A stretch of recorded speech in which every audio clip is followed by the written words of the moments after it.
Well, the Moon Estate, it's basically a warren of streets in Woodville Estate here in Coolock, and that was built around the huge big expansion of this area which happened in the 50s and 60s. Like this place just grew hugely in that area, where a huge amount of housing estates were built. A lot of 3-bedroom, 4-bedroom, particularly 4-bedroom and 5-bedroom houses were built around Coolock, Artane, Raheny. It just mushroomed in size. It went from basically a greenfield farmland area to a built-up area practically overnight.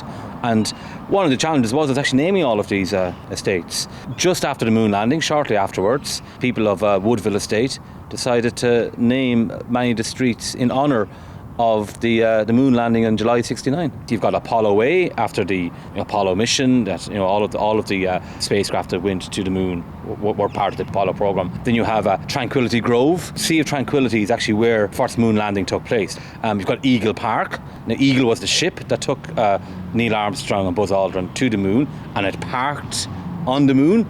And then you have Aldrin Walk and Armstrong Walk. Armstrong being the first man, Aldrin the second man to walk on the moon. And you also had a Collins Rendezvous. Now, that's actually been changed after a plebiscite in 1977 to change to Woodville Court. But it was called Collins Rendezvous because Collins, he didn't get to walk on the moon. He was on the Columbia ship.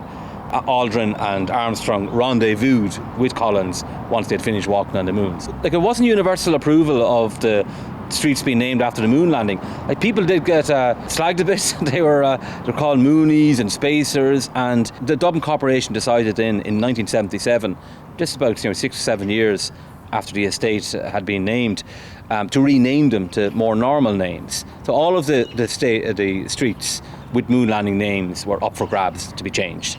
But only one was overturned. That was like poor Michael Collins.